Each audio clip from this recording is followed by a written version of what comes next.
NBA free agency is right around the corner. This is a very exciting time for all of us fans because by then there'll be a ton of news and rumors coming out and we'll see which stars will go to which team. And basically this is the moment that determines the future of many franchises. Make sure you guys have the notification bell on so that whenever the Golden State Warriors make a move, you guys can find it here. For Golden State, let's assume that they sign back Draymond Green. The team will have a very limited cap room. Nonetheless, there are some holes the team have to fill in if they want to contend next season. And in terms of need, I want to make myself clear. I'm not going to include any backcourt players in this video because Golden State already has 6 players on board for next season. And I'm going to focus completely on forwards and centers because that's what Golden State truly needs. Currently, Golden State got Andrew Wiggins, possibly Draymond Green, Kevon Looney, Jonathan Kuminga, and Trayce Jackson-Davis, who they just drafted and we don't know if he'll make the team or not when the season begins. You can obviously see here that there's a lot of work that needs to be done because, truth be told, Golden State still doesn't have a true center and there's no depth at all at their front court. So to break it down a little bit more here, the Warriors need stretch big that can both shoot and play some kind of defense, and a true center that's a good rim protector and rebounder to back up behind Kevon Looney. In today's video, let's talk about 5 affordable free agents the Golden State Warriors can sign right now that can help the team contend next season. So without further ado, let's roll the intro.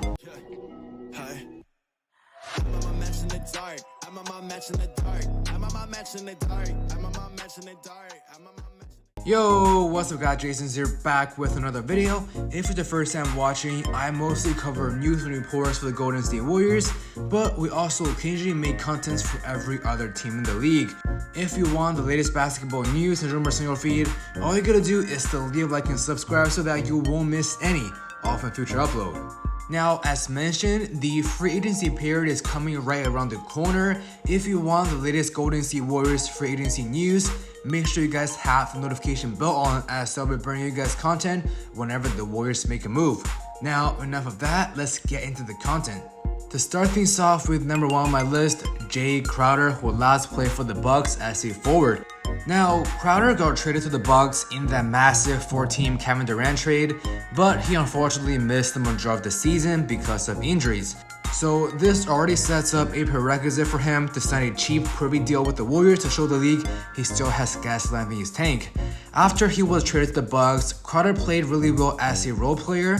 Across the 18 games they played, he was averaging 6.9 points, 3.8 rebounds, and 1.5 assists per game, while shooting 43.6% behind the arc. Honestly, this trade alone is already tempting enough, but that is not it. Jae Crowder is 6'6", so he has the size to back up Andrew Wiggins to the small forward position or behind Draymond Green at the power forward position during some possessions.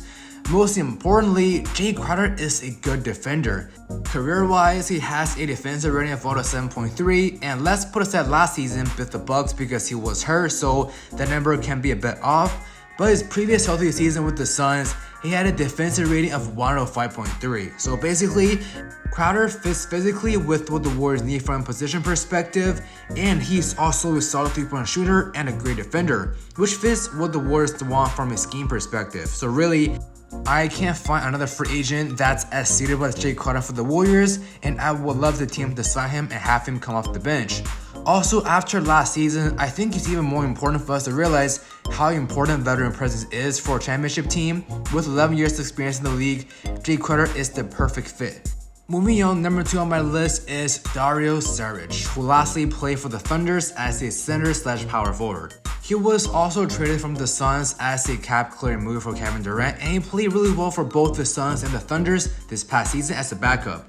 With Phoenix, Saric was averaging 5.8 points, 3.8 rebounds, and 1.5 assists per game, while shooting 39.1% behind the arc. And with the Thunders, he was averaging 7.4 points and 3.3 rebounds per game. And if you look at his minutes, he played only around 13 minutes, so he's beyond efficient as a player, meaning he certainly has the ability to play as a starter and give you 15 plus 10 every single night. Now, without a doubt, Dario Saric is another frontcourt player who can shoot the basketball at a high level. Saric is 6'10", so again, the Warriors need that size in the frontcourt desperately. After these past few years of dangling around different teams, he still puts up solid numbers for every team he was on. Again, he's only 28, so we can argue that he still has room for growth. Of course, Saric had the ACL injury a few years ago and has been playing as a backup role since then, so I assume his market will not be as high. But honestly, I wouldn't mind giving him an even bigger contract because his size and skill sets are truly valuable for this Warriors team to contend next season. Next up, number 3 on my list is Thomas Bryant, another center who lastly played for the Nuggets. And note here, he was traded from the Lakers earlier for Devon Reed and 3 second-round picks. To be honest, behind Jay Crowder, Thomas Bryant is my favorite free agent target this offseason. Bryant is another 6'10" center that can shoot behind the arc but is more physical in the paint. When playing for the Lakers earlier, he was averaging 12.1 points and 6.8 rebounds per game while shooting 44% behind the arc. But let me make this clear real quick. He isn't a high volume shooter, but for the ones he took, he's pretty accurate. For the Warriors, this trade alone is already great because unlike all the previous centers the Warriors had, Bryant can shoot behind the arc. So this signing can make this Warriors offense a lot more vibrant and hard for the opposing team to defend. Now, later when Bryant played for the Nuggets, he was only averaging 4.6 points and 3.3 rebounds per game due to limited playing time, but he still maintained as a solid 3-point shooter consistently. And looking at his career, Thomas Bryant is a career 36.6% 3-point shooter, so that's definitely a good sign that we want to see. For Golden State, all Bryant needs to do is to play about 15-20 minutes per game and be a solid backup for Kevon Looney to do some scoring and rebounding.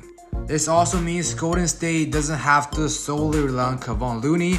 Thomas Bryant's size and energy is much needed in this lacking Warriors front court. Also keep in mind that Thomas Bryant is only 25 years old. Imagine he stays with the Warriors and slowly becomes one of the cores of the future. That would be a great situation to be in. Next up on the list is Yuta Watanabe, who lastly played for the Nets as a forward. Again, right off the bat, this is another 6'8" player, so he fits what the Warriors need from a size perspective. This past season with Brooklyn, he was averaging 5.6 points and 2.4 rebounds per game, while shooting 44.4% behind the arc. Again, you can argue this 1 year alone doesn't represent too much, but this guy is a career 39% 3-point shooter, and he has been in the league for 5 years. So as a shooter, he is definitely consistent. This past season, I watched the Nets a lot, and let me tell you, Watanabe isn't just a sharpshooter, he's also a very good athlete. So even when Steph and Klay says, Golden State can still ensure that they constantly run the floor and have a player personnel to maintain the firepower from behind the arc. Now, one thing I have to point out that is Watanabe lacks a little bit of a traditional big man skill. He isn't as good of a defender and rebounder, but that's a skill that the Warriors can train him on, so I'm not too concerned about it. Again, Golden State needs him as a floor spacer and runner, so with his playing style, he can easily fit into this Warriors system. Honestly, Watanabe reminds me of Otto Porter Jr. with less rebounding. And of course, Porter plays such a key role for this Warriors championship run, so I can definitely see us developing Watanabe into that role as well. Last but not least on my list, I got Andre Drummond. Now, for the Warriors to sign him, he has to decline his player option. At this point of Drummond's career, he made some decent money, and plus, his player option is only a little over $3 million. The Warriors can match that number and give him a similar amount, but the chance to win a championship with the Warriors is way higher compared to the Bulls. Also, his last year with the Bulls, he only get to play 13 minutes per game, and opportunity of course wasn't there. Still, he was averaging 6 points and 6.6 rebounds per game. Now, Andre Drummond is a traditional center who can't really shoot, but he is beyond physical in the paint and is a great rebounder. This is the guy that averages 12.7 rebounds per game throughout his entire career, and even back in 2017, he was even averaging 16 rebounds per game.